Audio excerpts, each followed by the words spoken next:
They sent her an invitation to the 10-year reunion, not because they wanted to see her, but because they wanted to humiliate her one last time.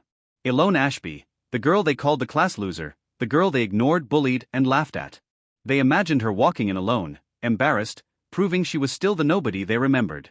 But what happened that night left over 200 people absolutely speechless. The reunion was held at a luxury estate in Seattle. Everyone was dressed in designer clothes, taking pictures, drinking champagne, bragging about their careers. Bridger, Sloan, Paxton, and Lennox, the same four who bullied her in high school, stood by the entrance waiting for her, ready to laugh the moment she arrived.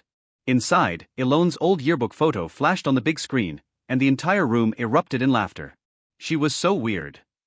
She wanted to be a pilot, yeah right. More laughter, more cruelty, like nothing had changed.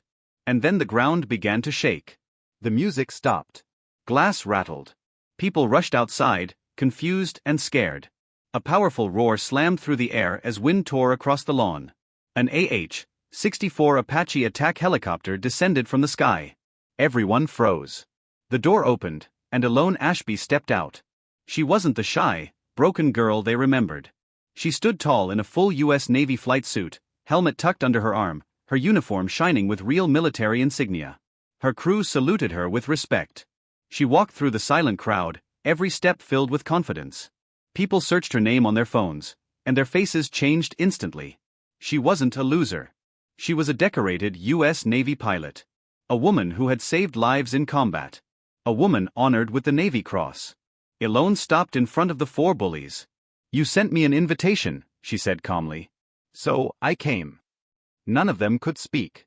Their plan to humiliate her had turned into the most humiliating moment of their own lives. Eloan walked back to her helicopter, climbed in, and lifted into the night sky as the entire reunion stood frozen, watching the girl they once mocked leave like a hero. They invited her as a joke. She arrived as a legend.